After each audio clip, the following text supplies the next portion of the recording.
Hey everybody, welcome back to the GT350 Garage. My name's Walter, and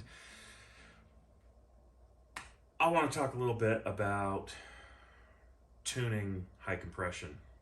I was doing some research in the analytics on my YouTube channel, and my high compression tuning video is by far outpacing any other video I've done.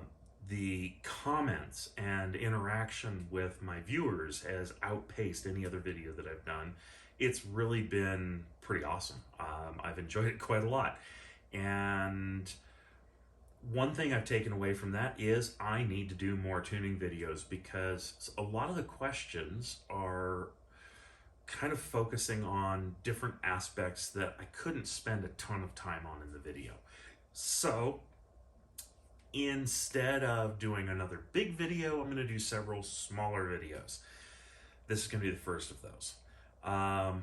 And if you want to see those videos, of course, subscribe, turn on notifications, and then if you like the videos, give it a thumbs up, share it if you think it'll help other people. And that's my shameless plug for this video. This video, we're going to talk about the differences in fuels, okay? And I want to help you guys understand fuel better, modern fuel. So to do that, let's take some information from a video that Engine Masters did, and let's use that as part of our discussion. Now, I'm going to reference their video, Does the Fuel You Choose Matter? It's from April of 2015. They posted it right after I posted my high compression tuning video. They tested California 87 and 91 pump gas. They tested 110 and 116 leaded race gas, and then they tested E85. And they posted horsepower and torque results, average power, peak power, and so on. They talked about the air-fuel ratios that the fuel ran, and they talked about the amount of timing that the engine used to make peak power with each of those fuels. Now, there's a lot of good information in that video. I will link it below, because I really think there was a lot of good information in it, and I would encourage you to watch it, and then you can take what I'm saying and compare it to what they're doing and really maybe understand this even better. The first thing we need to talk about is pump gas, okay?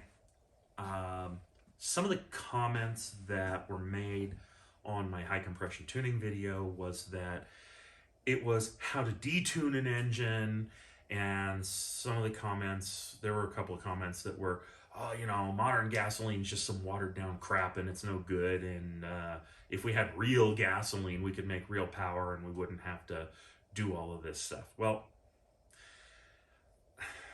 there's a lot of ignorance involved in making comments like that. And if you really truly want to understand what's going on with modern fuel and with tuning on modern fuel, you've got to open your mind to learning some new information. Okay, and that's something that, at the risk of offending some people, a lot of people need to do, is open your mind to learning new information, okay? I have been in this industry for 35 years, and I learn new stuff all the time. Now, they tested 87 and 91 octane pump gas, and there's some information that you need to know about that. They gave the air-fuel ratios, and they gave the timing, and to get power out of that engine, and the engine they use in the video is an LS3, it makes about 540 horsepower, is what it's rated at from the engine builder. Pump gas has changed. The product we have now is actually a really good product. It burns clean, it burns fast, it burns efficiently. And that's where a lot of people get into the idea that there's something wrong with modern pump gas, but there's nothing wrong with it. If anything, it's a better product than we had in the past. Modern pump gas works really, really well. If it didn't, we wouldn't have Hellcats and GT500s and the different cars that are on the market right now making well in excess of 700 horsepower. That stuff just wouldn't exist. Okay, if gas was as bad as that attitude leads us to believe, these cars couldn't make that kind of power. Okay, but they do. And no, it's not just because they're fuel injected. It's not just because they have sensors everywhere. It's not just because they're the most complicated spaceships on wheels. That has nothing to do with it. Okay? The reality is, to make power, you have to be able to release energy from fuel. Okay? That hasn't changed since the dawn of cars. So, if we're making more power now than we ever made during the muscle car era, there must be something good about the fuel that we have. And this is the thing that I've known for years. And this is the thing I'm sharing with you. Modern fuel is not bad, okay? But you have to understand it. So, 40 years ago, 50 years ago, 60 years ago, muscle car era, the fuel we had in that time frame, it was dirtier, it burned slower, it was less efficient. You couldn't extract as much power out of it, so you used more of it. Maybe it had a little better high octane rating. Okay, but the octane rating isn't everything, and here in a minute we'll discover more about that from the Engine Masters video. But let me give you an example. Premium fuel in the 60s, and I said this in my tuning video, my high compression tuning video from last year. Premium fuel in the 60s is actually about equivalent to the 91 to 93 octane fuels that we can get as premium across the country today. The actual octane rating is very similar because the octane rating in the 60s was a RON octane rating, and now we rate our fuel on the anti-knock index. So it's two different measurements, but when you look at fuels that run 95 to 98 octane on the RON measurement, when you put that same fuel into the anti-knock test and run the anti-knock index, that fuel becomes 91 to 93 octane. Okay, so we're in the same ballpark. And somehow people can't wrap their heads around this. And they think, well, I could run more timing. Okay, you're using a fuel that burned slower back then. Okay, it was less efficient, it burned slower, you couldn't extract as much power out of it, right? Because it burns slower, you need more timing. So everybody's favorite number is 36 degrees for timing on small blocks, whether it's small block Ford, small block Chevy, small block Mopar. You're going to hear 36 degrees thrown around like it's some sort of magic that makes power, right? It's not. Okay, it's not. But 36 degrees. If we set the timing to 36 degrees, and that's what it made peak power on in 1975, when we still had reasonably high lead content and we still had some of that 95 to 98 octane stuff available, that fuel burns pretty slow. 36 degrees back then is a big timing number. And that tells us the fuel's burning slow. And it's not just the combustion chamber, okay? The combustion chamber alone isn't determining the timing completely. Part of it is how fast the fuel burns. Now, if we've got an engine that burns the fuel and it starts at 36 degrees, it burns past top dead center, making more and more pressure until it reaches peak pressure in the case of those old fuels, they were targeting 15 to 20 degrees after top dead center. That means our total burn time is 51 to 56 degrees. Okay? That's the total burn time in crankshaft degrees. Modern fuel doesn't need that much burn time. And we're now looking at bringing in that peak cylinder pressure at 10 to 15 degrees after top dead center. So we need even less time for the burn. So if we're running 28 degrees and we're targeting 15 degrees as our peak pressure, 15 and 28, we're at 43. 43 degrees versus 51 to 56. That time, because the fuel burns faster, that time is what you're seeing in the difference in ignition timing numbers. Okay? So our faster burning fuels are working for us, not against us, but we have to understand that the fuel burns faster. Why does it burn faster? Well, part of that's because of the way the fuel's made. We've got ethanol in the fuel now, right? The ethanol is used as an oxygenant. Oxygen creates a more intense burn. We're looking for a cleaner burn. Oxygen gives us a cleaner burn. So these E10 fuels are anywhere from 2.5% to 3% oxygen by weight. That's a good thing. E85 is 30% oxygen by weight. That's a lot of oxygen, okay?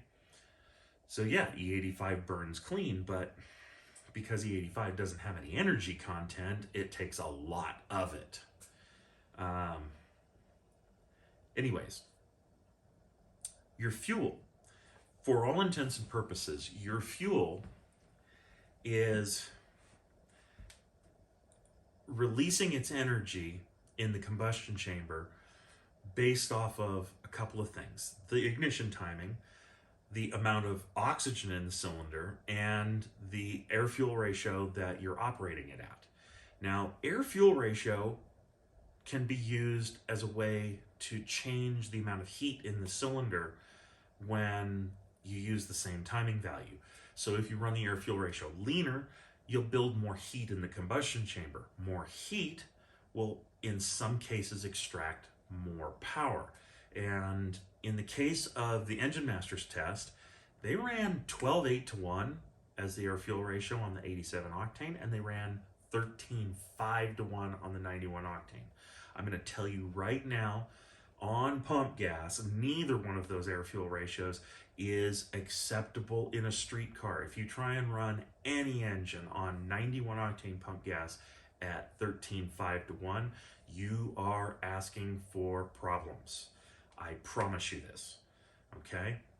I'm going to get into that a little bit more later, but I promise you right now, that is not an acceptable air-fuel ratio. In the video, they talk about how the 87 doesn't have enough margin of safety to run it in the engine that they're using for the test, and that they wouldn't use it. But they're running it at 12:8 to 1, okay? So there's no way you're going to get away with running 91 at 13:5 to 1. You really won't get away with running 87 at 12:8 to 1. You can get away with running either of those fuels at around 12:0 to 12:2 to 1. And you're going to say, but that's super rich. Well, yeah. Do you like your pistons and valves? Okay. If you like your pistons and valves, if you like your head gaskets, if you want to keep your engine happy, you're going to have to give it the fuel it needs. And I'm going to explain what I mean by that after we talk about some of these other fuels that they tested. Okay? They tested leaded race gas, 110 and 116. The 110, they ran it at 12:7 to 1. The 116, they ran it up 12:8 to 1. Now, those seem like more reasonable air-fuel ratios, especially considering how much octane that the fuel had. And on race gas, I would consider those good air-fuel ratio numbers. I wouldn't have any issue running those at all. Then they tested E85. Now, E85 is 99 octane, basically, okay? When they tested that, the air-fuel ratio was 8:4 to 1. You got to pay attention, because Freiberger talks about it, and he starts talking about lambda scales, and he starts talking about gasoline scales, and he gets a little confusing on that. The reality is they ran the E85 at 8:4 to 1, okay? And when they talk about lambda scale, they're talking about the comparison of the difference between the stoichiometric ratio of the fuel and the observed air-fuel ratio for the dyno test. The stoichiometric ratio for E85 is 9.8 to 1. For gasoline, it'd be 14.7 to 1, right? Now, what they're doing is they're taking this lambda scale, okay, and I think lambda is a really important concept. They're taking the lambda scale, and lambda is calculated by dividing the observed air-fuel ratio by the stoichiometric ratio. So 8.4 to 1 divided by 9.8 to 1 gives you 0.86. All right?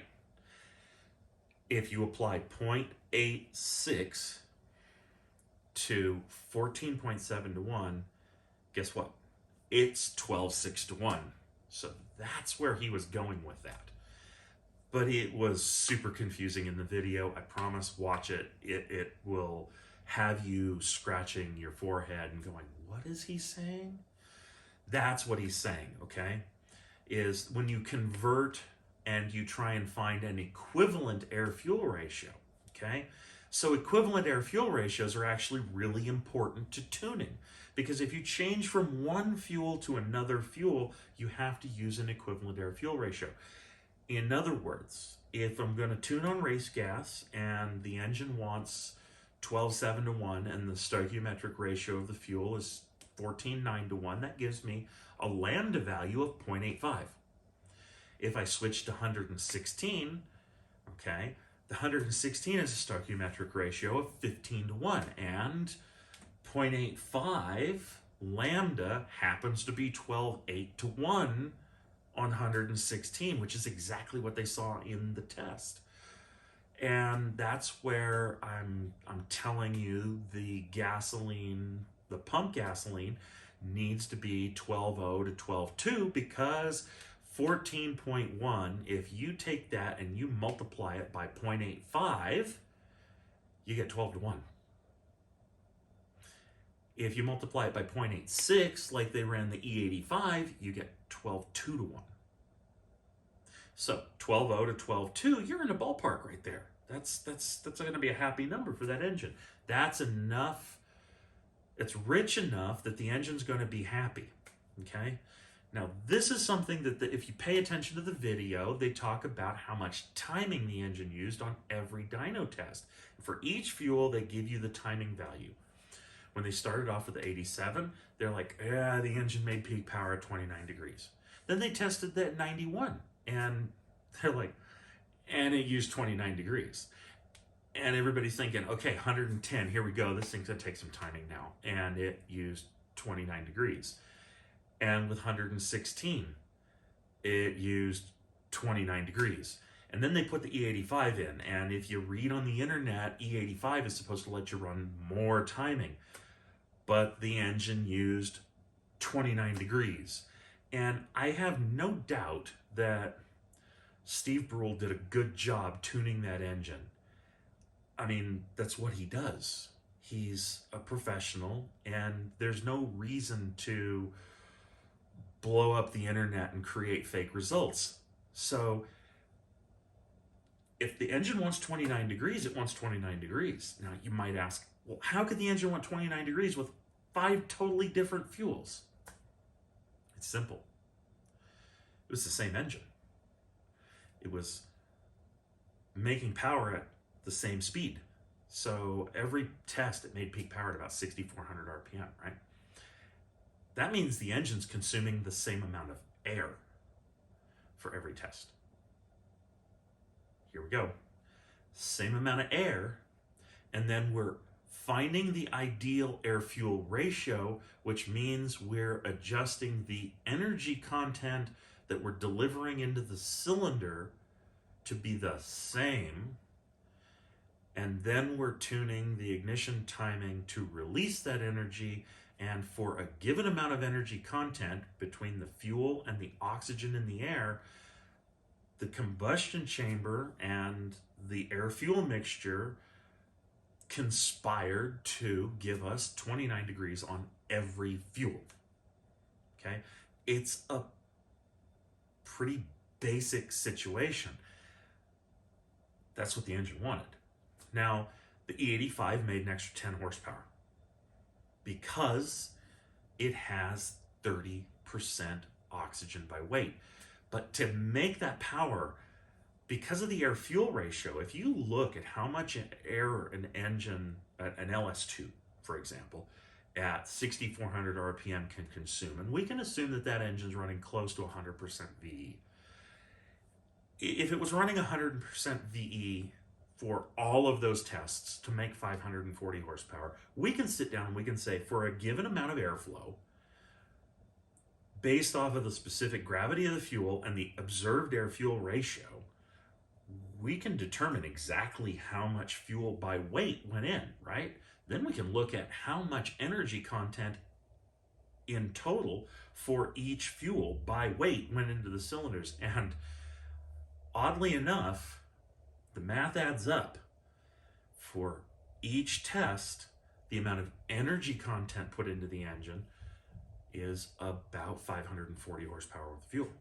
So this is one of those situations where their test did a great job of busting some myths, okay? The Mythbusters would be proud because they proved that compression doesn't need octane because that engine made 540 horsepower with 87. They proved that more timing didn't make more power. So octane and timing are not correlated. And that's big because these are two of the biggest myths that get shoved into the tuning argument repeatedly. So if we take away our understanding of lambda now that I've explained it, and we look at what myths we've busted, and we look at why the airflow and the fuel quantity have resulted in the same power output, all of a sudden it all starts making sense, okay? And the reality here is the 91 octane would be fine. It will make a little less power if you dial it in at 0.85 lambda or 0.86 lambda. It's going to make a little bit less power. You might actually be able to run a degree or two more timing because the engine will be that much richer and it will have a little less air in the cylinders as a result of the larger fuel delivery. We're talking small amounts, but a degree of timing one way or the other isn't really that big of a deal. A couple horsepower one way or the other isn't that big of a deal. If you buy an engine that makes 540 horsepower, crate engine, this was a Blueprint Engines LS3, right? It's not a cheap engine, okay? If you're sinking a chunk of change into an engine like that, and you take it out and you try and run it on 91, and you try and run it at the 13.5 to 1 that they did in their test, you're gonna blow it up, period, okay? You buy a 363 small block Ford, and you take it out and you decide you're gonna run it on pump gas, you're gonna have all kinds of problems if you run that engine too lean. I don't care if it's fuel injected or carbureted. If it's too lean, you're gonna have problems. When you don't put enough fuel into the engine and you get your lambda value out around 0.9, 0.95, you start getting too close to ideal combustion and you start building too much heat in the cylinders, and it increases the chances for pre-ignition detonation. So you're gonna put colder spark plugs in, and now it's gonna foul the plugs at idle. So you're gonna go back to hotter spark plugs and you're gonna back the timing off. And now you're gonna be unhappy because it makes less power. And it's just this crap storm of every time you turn around, something is conspiring to prevent you from making power. And it comes down to you're not putting enough fuel in the engine. The volume of fuel by weight, the mass of the fuel needs to match the mass of the air, okay? And once you get the amount of fuel into the engine right for your particular combination, you can run on pump gas, okay, safely.